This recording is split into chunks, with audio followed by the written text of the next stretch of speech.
hardin. Ang mga halaman sa hardin. Cha-cha-cha, may pag-asa ba ako? Cha-cha-cha, tinatalikuran mo. Cha-cha-cha, pagkamatadyakan mo lang ako. Aray! Aray ko! Cha! Ay mo, cha-cha, tigilan mo na nga yan. Cha-cha-cha, sosa mo talaga. Cha-cha-cha. Akala ko kasi mahal kami ng daddy ko eh. May sikreto pala siya. May iba siyang pamilya eh. Meron pala siyang ibang anak. Nung nakausap ko siya, nagulat siya nung malaman niya ng apelido ko, Santillan. At sabi niya, meron daw siyang kakilalang Marta Santillan. Baka naman dati mo siyang kaibigan. Anak mo siya? Siya ba ang anak natin? Siya bang anak ko? Anak? Ikaw ang itay ko?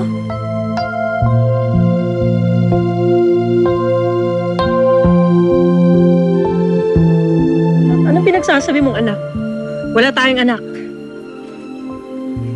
Buntis ka nung nagkahiwalay tayo. Nakunan ako na nagkahiwalay tayo. Nay? Anak, pumasok ka sa loob. Iwanan mo kami rito. Sabihin mong totoo, siya bang anak ko?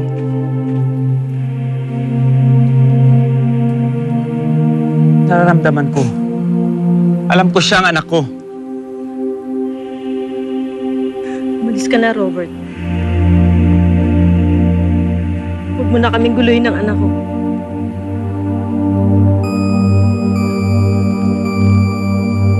Sige. Aalis ako. Sa isang kondisyon. Sabihin mo sa akin kung sino ang tunay na ama ni Rochelle.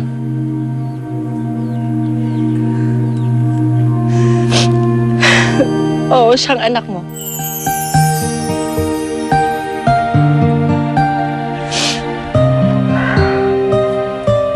Anak, Ikaw ang ama ko.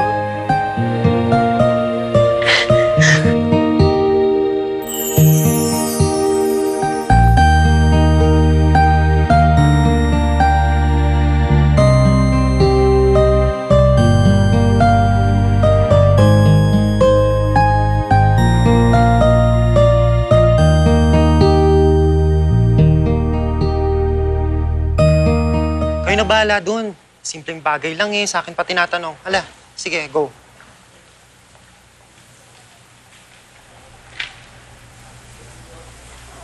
Excuse me, have you seen my husband? Not yet, ma'am. Pero kung gusto niyo po, ipapapage natin. Nandito si Sir Robert kanina, pero umalis siya kasama ng isang staff ko. Saan sila nagpunta? Kina Rochelle Santillan? Rochelle Santillan? Santillan ang apelido ni Rochelle? Oo, doon nagpunta ang asawa niyo.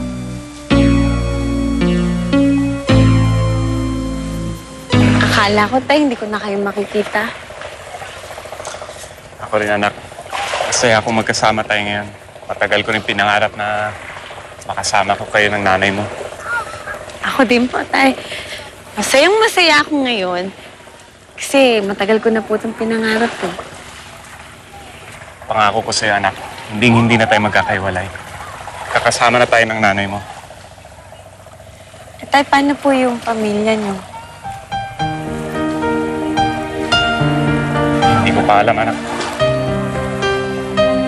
Kaya ang importante ngayon, magkasama tayo. Pangako ko sa'yo, hindi na tayo magkakaiwalay.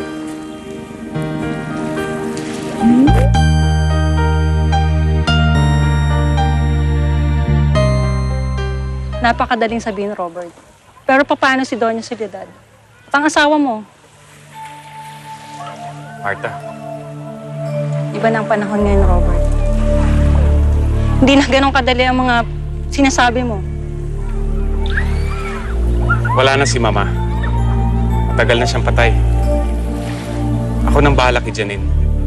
Importante importante magkasama tayo. Tapos, iiwan mo ang pamilya mo. Imposible ang sinasabi mo, Robert.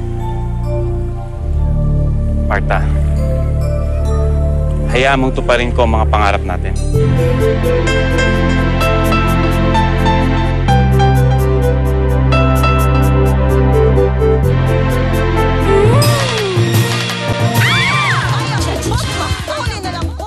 Maraming salamat ulit, Ira. Kung hindi dahil sa'yo, hindi ko na nakita yung pamilya ko. Wala po yun, sir. Masaya nga po ako, nakatulong po ako. Lalo na po sa kaibigan ko. Masaya po ako para kay Rochelle. Sige. Salamat ulit, ha. Mauna na ako. Salamat po. Ingat.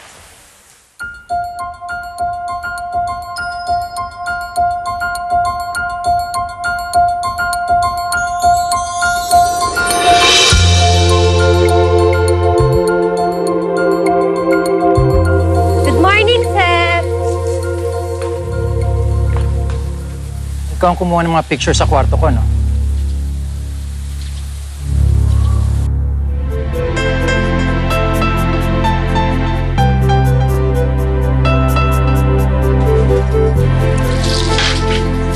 Anak, ano yan? Naitingnan mo ito ang mga litrato ko. Ang ganda nga, anak, ah. Sino kumuha nito? Isang guest po sa resort. Baka naliligo sa'yo yan, ah. Inay naman, hindi po. Hindi ko nga alam na kinuhaan ako dyan. Nakuha ko lang po yan kay Ira. Kaya pala gustong-gusto mo pumupunta dun sa resort, no? Inay naman, hindi talaga. Kung hindi nga ako nagpupunta-punta dun sa resort, una, wala yung mga litratong yan. Tapos, hindi ko makikilala si Itay. Kaya kung hindi po ako nagpunta sa resort, hindi tayo magkakasama-sama ni Itay. Anak, natatakot ako sa pwedeng mangyari. Bakit po, Inay? Baka lalong magulang buhay natin.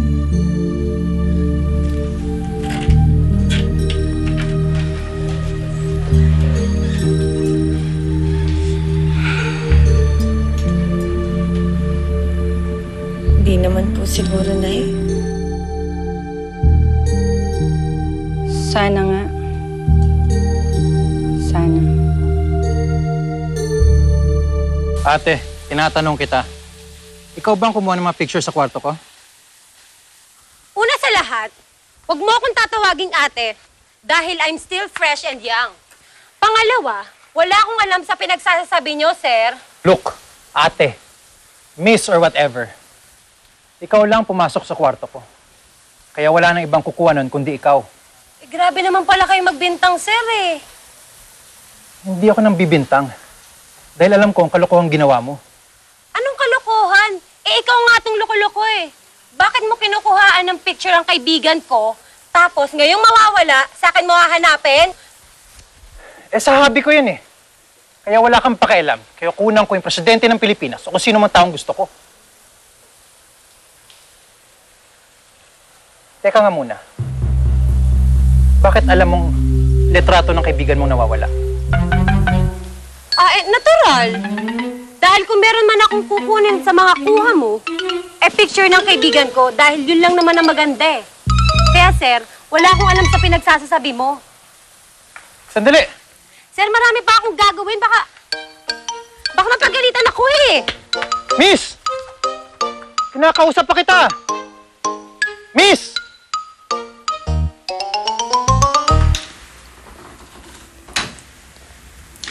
Saan ka nang galing?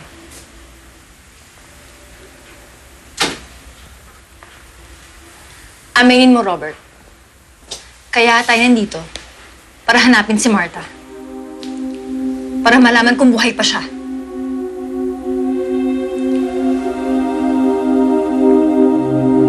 Damn you, Robert!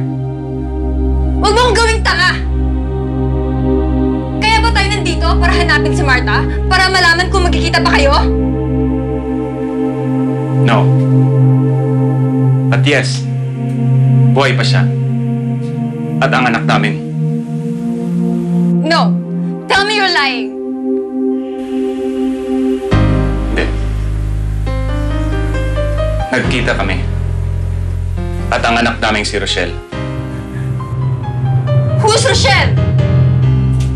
Si Rochelle. Yung babaeng nilait mo dahil binagsak niyang bag mo.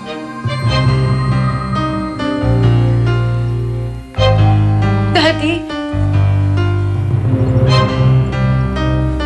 Anak niya si Rochelle? Kapatid ko siya sa ama?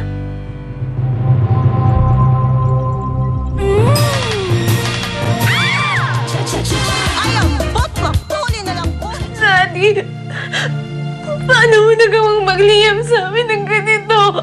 Hindi ko rin alam na buhay pa si Martha. I was surprised myself. So what now? Ngayon nakita mo na sila. Paano na kami?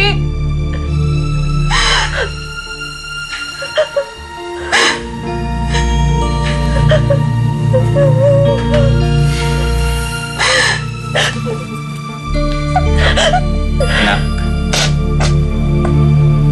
mahal ko si Martha. At ngayon nakita ko na siya. Gusto ko ibigay sa kanyang panahon na wala ako sa piling nila.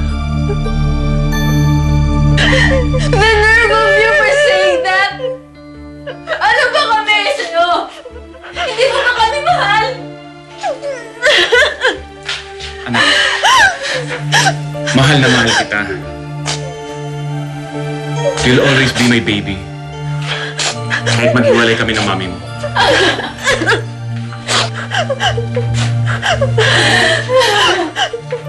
Napakawalang iya mo, Robert! Ha? Iiwanan mo kami dahil sa babaeng yun? Ha? Napakawalang iya mo! Napakawalang iya mo! Walang iwala yung mangyayari dito! Tama na. Hindi mo kami iiwan dahil Tama sa na. kanya!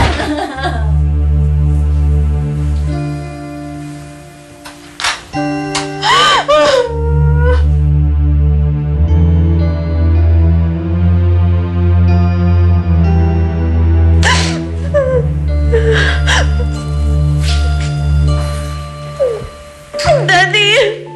Daddy, please don't do this! Dad! Huwag niyo pong gawin ito sa amin ni Mami! Tawarin mo ako, anak. Pero hindi ko na kayang lokohin ang sarili ko. Pinilit ko mahalin ang mami mo. Nagpakasal kami dahil yun ang gusto ng lola mo.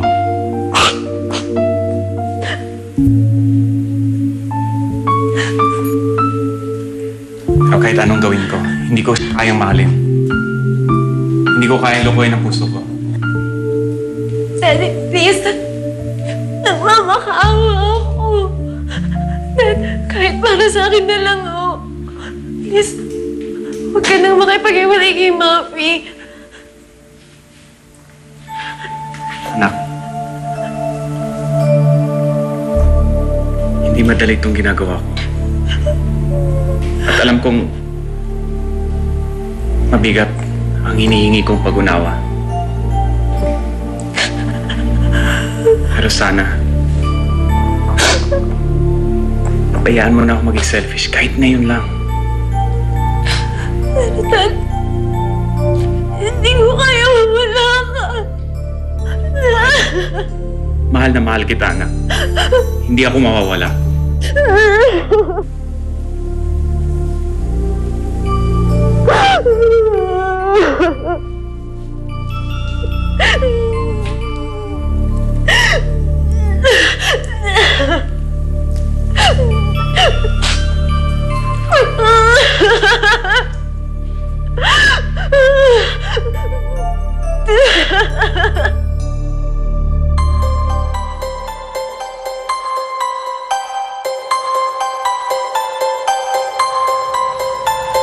Nay, hindi pa dumarating si Itay.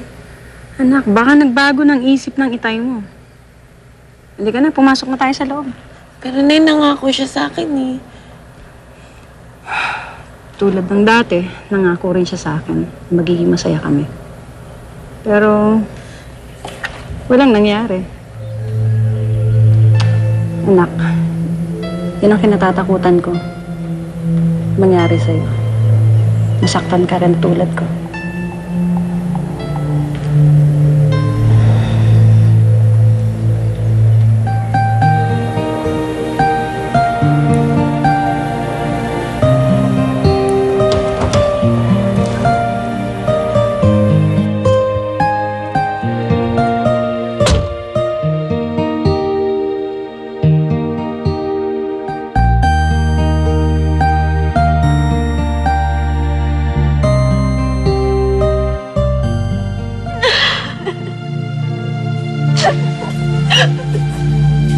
IZ, tama na yan. Nakahanda na gamit natin. Uwi na tayo, Ayla. Mama, hindi tayo aalis ito. Hihintayin ko si Daddy. Iniwan na tayo, hindi na siya babalik. This is so unfair. Bakit niya tayo pinagpalit sa iba? Bakit niya tayo iniwan? I hate that. Sana nayaro siya na yan. Ano ko, kaibigan ko siya. Pero inago niya sa akin yung daddy ko. I hate her.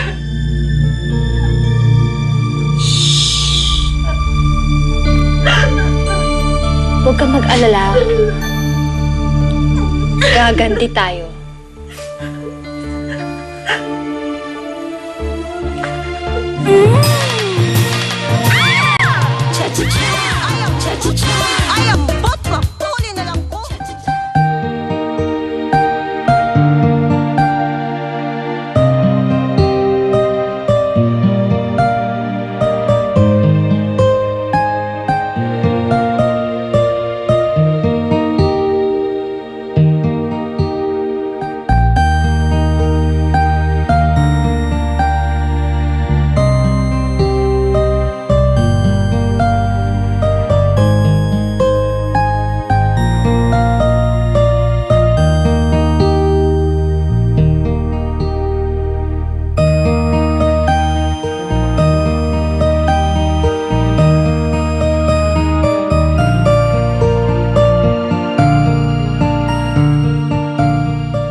Uy, balikan pa natin yung naiwan doon kahon ha. Baka yung maruruming damit nila ma'am yun. Ha? Huy, sumagot ka naman dyan. Baka maghalo-halo yun. Eh ma'am, teka nga po pala, asan po si Sir Robert? Bakit hindi niyo po siya kasama? Tigil mong kakatanong mo.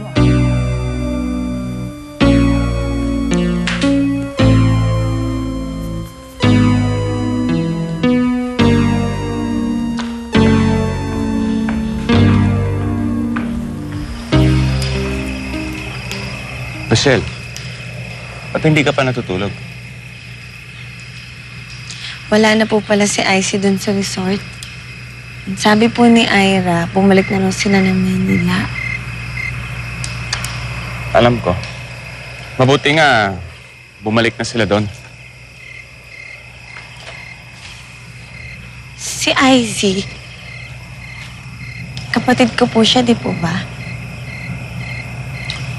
Oo, kapatid mo siya. Sayang. Sana nagkausap man lang kami. Alam niya po ba yung tungkol sa akin? Na kapatid ko siya? Oo, alam niya. Nagalit po ba siya? Sumama po ba yung loob niya sa akin?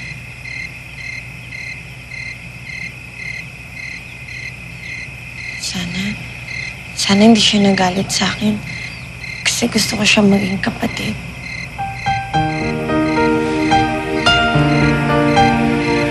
Hayaan mo, anak. Balang araw. Maintindihan niya nito ang lahat.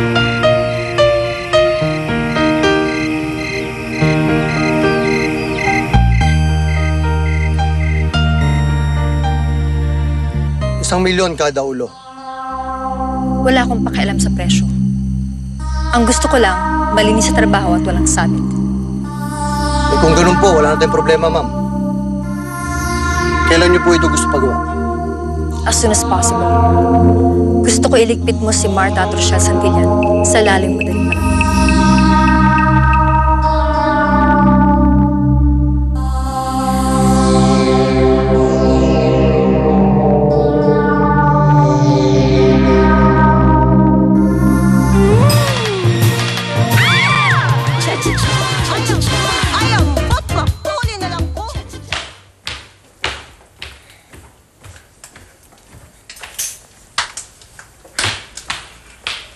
Izzy, I got your breakfast. Kain na. Nagluto kita. Let's go. Bakit kayo nagluto, hindi niyo nalang ipinaluto kay Noemi? Ikaw naman, gusto lang kitang silbihan. Minsan lang naman to eh. Kain na. Wala akong gana.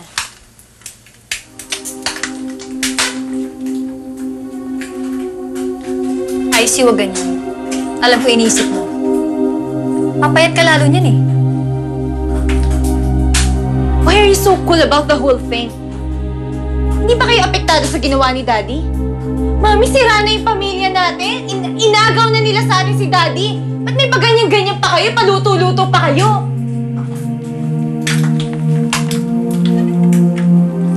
Yung ginawa ng Daddy mo, it hurts me like hell. Pero kung katulad mo, magmumukmuk lang ako, walang mangyayari sa atin. Kayang mawala si Daddy. Hindi ko rin kayang mawala ang Daddy mo. But I don't worry about it. Kasi alam kong babalik siya sa atin. May ginawa na akong paraan. Ano po ibig mo sabihin? Kumain ka na. May hampa dito. Sige na.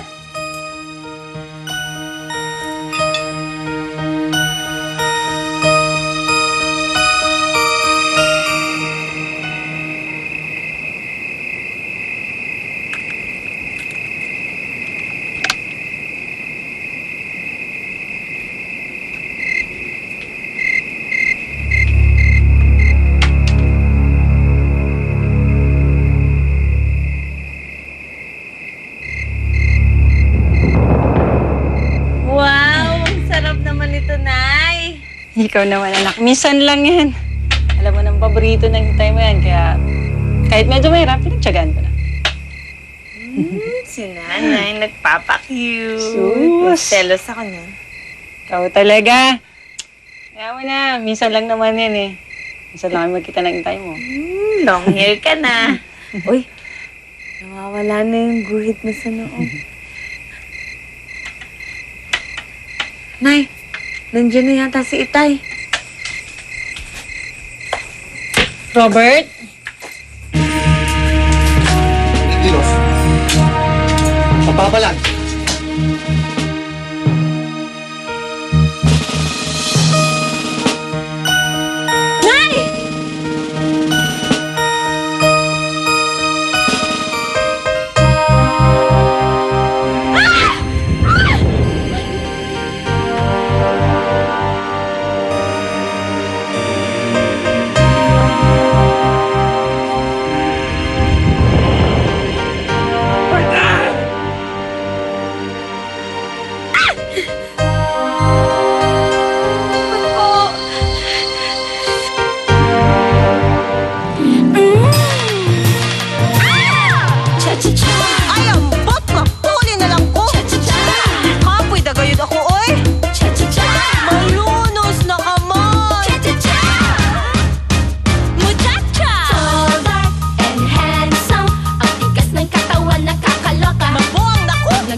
Sige na nga, itigan mo.